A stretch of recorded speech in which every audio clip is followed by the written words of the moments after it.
The days following Master's return were filled with a mixture of excitement and uncertainty. The people of Mandom, while initially shocked by their leader's transformation, quickly became fascinated by the displays of magical power that Master now possessed. Flowers blooming at her touch, crops growing overnight, and whispers of her ability to calm storms spread through the kingdom like wildfire. However, Master soon realized that ruling as a woman presented challenges she had never anticipated. The very laws she had once enforced now worked against her. As king, Master had the authority to change these laws, but doing so too quickly could raise suspicions about her story.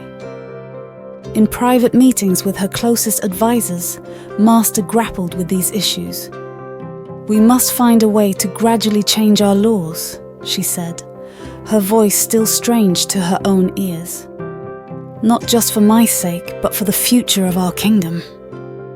Bashiru, her most trusted general, nodded in agreement. "Perhaps we should start with the most pressing issue. Many of our men have formed strong bonds with the women from neighboring lands, the mothers of their children. Allowing these women to live here could be a first step." Master considered this carefully. It was a significant change, but one that could be justified without raising too much suspicion. "You're right," she said. "We can frame it as a way to strengthen our bloodlines and ensure our men are not distracted by lengthy absences from their families." Over the next few months, Master carefully introduced this pivotal change. The new law allowed the men of Mandom to bring their partners, the mothers of their children, to live within the kingdom's borders. It was presented as a strategic move to ensure the stability of families and the purity of Mandom's lineage. The reaction was mixed. Many men secretly yearning for closer relationships with their partners and children embraced the change enthusiastically. Others, deeply entrenched in the old ways, grumbled about the potential weakening of their society. As women began to arrive in Mandom, the dynamics within the kingdom shifted dramatically. Streets that had once echoed only with male voices now rang with the laughter of children and the chatter of families reunited. Houses that had been sparse and utilitarian began to transform, becoming homes filled with warmth and life. Master watched these changes with a mixture of satisfaction and unease. She could feel herself changing too, not just in body, but in mind and spirit. The connection to nature that had begun on her journey home grew stronger every day. She found herself drawn to the new families, feeling a deep connection to the cycle of life and growth they represented. As the seasons changed, Master's body continued its slow transformation. Her hair grew longer, shimmering with starlight. Her skin took on an ethereal glow. She found she needed less sleep and food, drawing sustenance from the sun and earth itself. But with these changes came new challenges. The influx of women and children strained Mandom's resources and infrastructure. The kingdom, built for warriors, now needed to adapt to the needs of families. Schools had to be built, healing centers expanded, and new forms of work introduced to accommodate the skills the women brought with them. One evening, as Master walked through the streets of the capital, she overheard a conversation between two longtime citizens of Mandom. "It's not the same anymore," one man grumbled. "All these women and children. Mandom was stronger before." His companion disagreed. "I don't know," he said thoughtfully. "My son smiles now. My home feels complete. Maybe this is a different kind of strength." Master smiled to herself, feeling a surge of hope. Change was happening, slowly but surely. The hard shell of Mandom was cracking, allowing new life to bloom within. As she continued her walk, Master knew that this was just the beginning. The transformation of Mandom and her own journey towards becoming the new mother of nature was far from over. But for the first time since her own change, she felt truly excited about the future that was unfolding before her. As months turned into years, Mandom underwent a profound transformation. The once austere warrior society now bustled with a new kind of energy. Women and children, once forbidden within its borders, had become an integral part of the kingdom's fabric. But this change didn't come without its challenges. Master, now in the 5th year of her transformation, found herself navigating increasingly complex situations. The influx of women had brought new ideas, skills, and perspectives to Mandom.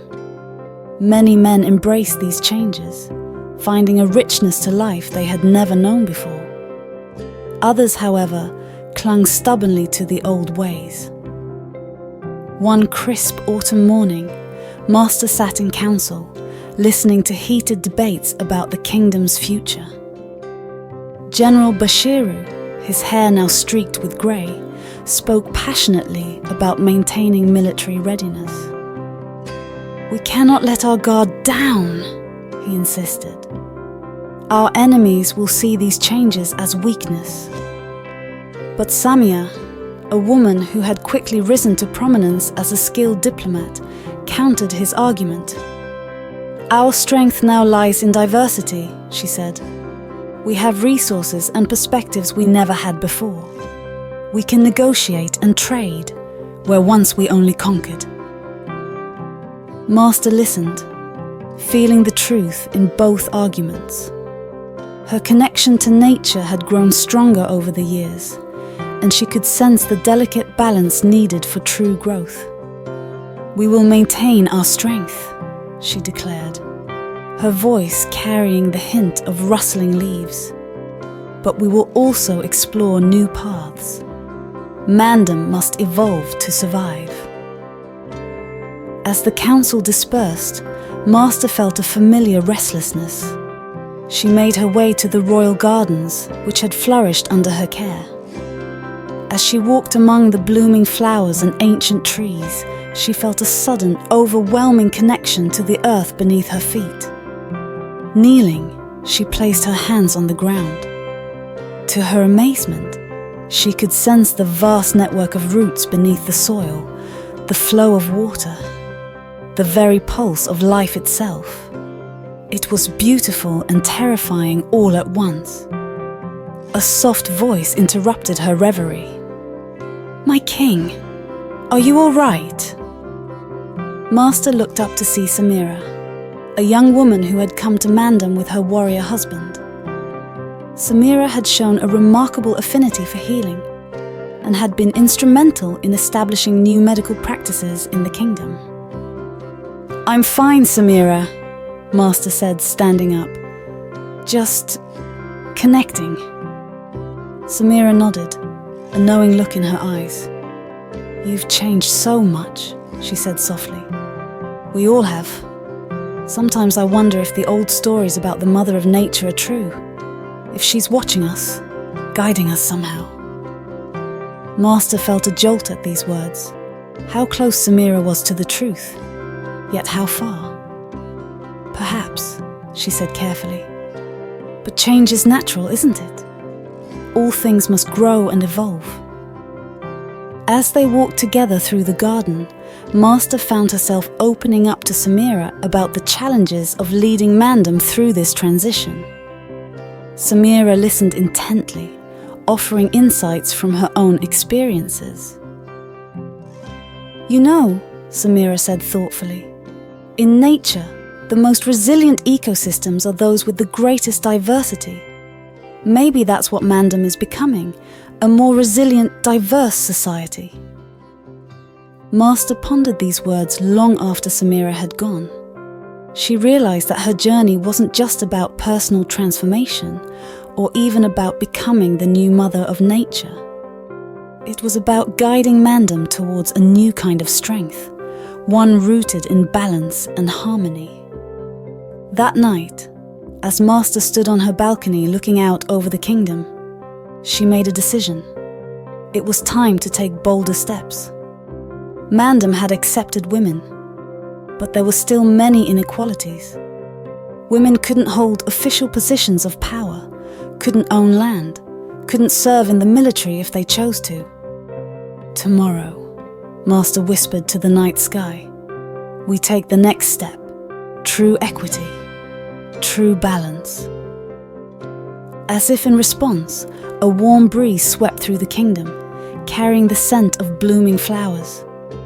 In homes across Mandom, people stirred in their sleep, dreams filled with visions of a brighter, more harmonious future. The next phase of Mandom's transformation was about to begin, and with it, Master's own metamorphosis would accelerate. The countdown to becoming the new mother of nature had begun in earnest, and the fate of an entire kingdom hung in the balance. As the sun rose on a new day, Master stood before the grand assembly of Mandom. The great hall, once adorned with weapons and war trophies, now bloomed with living plants and flowers, a testament to the changes already sweeping through the kingdom. People of Mandom, Master began, her voice carrying the strength of thunder and the gentleness of a spring rain. We stand at the threshold of a new era. For too long, we have denied ourselves the full potential of our people. Today, we take the next step towards true greatness. The crowd listened in rapt attention as Master laid out her vision. Women would be granted full citizenship, with the right to own property, hold public office, and serve in the military if they chose. The kingdom's governance would be restructured to include voices from all parts of society. As Master spoke, she could feel the stirring of something profound within her. Her connection to the natural world pulsed with each word, and she sensed the seeds of change taking root in the hearts of those listening. The reaction was immediate and varied. Many cheered, seeing the wisdom in embracing the full strength of their people. Others protested, fear of change evident in their voices. But Master stood firm, her resolve unshakable. In the days and weeks that followed, Mandom underwent a rapid transformation. Women stepped into roles of leadership, bringing fresh perspectives and innovative solutions to long-standing problems. The army, once a brutal force of conquest, began to evolve into a more balanced entity, incorporating strategies of defense and diplomacy alongside traditional warfare. Master watched these changes with a mixture of pride and wonder. Her own transformation continued apace. Her hair, now flowing past her waist, shimmered with the light of distant stars. Her skin took on an otherworldly glow, and flowers bloomed in her footsteps. She found herself spending more and more time in nature, communing with the plants and animals in ways that left her advisors in awe. As the seasons turned, Mandom flourished in unexpected ways. The kingdom's borders, once expanding through conquest, now grew through alliances and cultural exchange.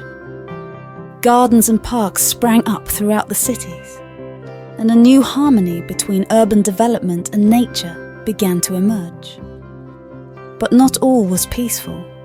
A faction of traditionalists, led by a group of hardline generals, began to whisper of rebellion. They saw the changes in Mandom as a weakening of their once great nation and plotted to return to the old ways. Master, with her deepening connection to the natural world, sensed the growing tension. She could feel it like a storm brewing on the horizon. One night, as she walked alone in the royal gardens, she heard rustling in the shadows. "Show yourselves," she commanded, her voice carrying the authority of the earth itself. From the darkness emerged General Mamba, once one of her most trusted advisors, now leader of the traditionalist faction. With him were a group of armed men, their faces set in grim determination. "My king," Mamba said, the title dripping with sarcasm. "Or should I say, my queen. Your reign of weakness ends tonight. Mandom will return to its true path." Master stood tall, unafraid. She could feel the earth beneath her feet, the trees around her, the very air itself, all pulsing with energy. "You fool," she said softly. "You understand nothing of true strength." As Mamba and his men moved to attack, Master raised her hands. The garden came alive around them. Vines shot from the ground, ensnaring the rebels. Trees bent and swayed, their branches forming an impenetrable barrier. The very earth trembled, throwing the attackers off balance. In moments, the rebellion was quelled, not with violence, but with the overwhelming power of nature itself. Mamba and his men found themselves bound and helpless, staring in awe and fear at the being their king had become. Master looked at them not with anger, but with compassion. "You will be judged fairly," she said, "and you will see the true strength of the new Mandom." As dawn broke, word of the averted coup spread through the kingdom. But more than that, stories of Master's display of power ignited the imagination of the people. The transformation of their leader, once seen as a strange magical accident, now took on a more profound significance. Master knew that this event marked a turning point. The final stages of her transformation were approaching, and with it, the ultimate test for Mandom. Would the kingdom she had led through so much change be ready for her final metamorphosis? And what challenges still lay ahead as she approached her destiny as the new mother of nature? The answers to these questions would soon unfold, as Mandom and its leader stood on the brink of their greatest transformation yet. As Mandom entered its 100th year since Master's transformation began, the kingdom had become almost unrecognizable from its former self. Lush gardens intertwined with elegant buildings, and people of all genders worked together in harmony. The once feared warrior nation had become a beacon of balance and progress, its strength now rooted in wisdom and cooperation rather than conquest. Master, now more force of nature than human, felt the final change approaching. Her body shimmered with starlight, and her connection to the natural world had grown so strong that she could feel the heartbeat of every living thing in the kingdom. On the eve of the centennial celebration, Master called together the council and the people of Mandom. As they gathered in the great square, now a vibrant ecosystem of plants and animals living alongside the city, Master addressed them one last time. "My beloved people," she began, her voice carrying on the wind to every corner of the kingdom. 100 years ago, I set out on a journey seeking immortality. I found something far greater, the true meaning of life, of balance, of harmony with the world around us. Today, I complete that journey, but your journey, Mandom's journey, is just beginning." As she spoke, Master began to glow brighter, her form becoming less solid. The people watched in awe as their leader, once a mighty warrior king, now a beacon of wisdom and nurture, began to transform one final time. 100 years ago, I drank from the breast of the Mother of Nature, seeking immortality. I thought I was taking power, but in truth, I was being given a gift beyond measure. That milk, that essence of life itself, didn't just change my body. It opened my eyes, my heart, my very soul to the interconnectedness of all things. It taught me that true immortality isn't about living forever as one unchanging being, but about becoming part of the eternal cycle of nature, of growth and change and renewal. I leave you now, not as your king or queen, but as a guardian. The mother of nature calls me to take her place, to watch over not just Mandom, but all the world. Remember the lessons we've learned together. Embrace change, nurture growth, and always seek balance. With these final words, Master's physical form dissolved into pure light. The light spread throughout the square, touching every person, every plant, every stone. In that moment, each citizen of Mandom felt a profound connection to the natural world and to each other. As the light faded, Master was gone, but her presence could be felt in the rustle of leaves, the flow of rivers, the blooming of flowers. The people of Mandom understood that their leader had become something greater, a force of nature that would guide and protect them always. As Master's presence settled into the natural world around them, the citizens of Mandom looked at their kingdom with new eyes. They saw how their society had been nurtured and transformed, just as Master had been, growing from a rigid, warlike nation into a flourishing, balanced civilization. In the years that followed, the story of Master's fateful drink from the breast of the Mother of Nature became a central part of Mandom's lore. It served as a powerful metaphor for growth, change, and the unexpected ways in which seeking power can lead to wisdom. And so, as Mandom continued to thrive, its people always remembered that their greatest strength came not from conquest or domination, but from the willingness to change, to nurture, and to seek harmony with the world around them. In every blooming flower, every flowing stream, every gust of wind, they felt the loving presence of Master, the new Mother of Nature, watching over them and guiding them towards a future of endless possibility and growth.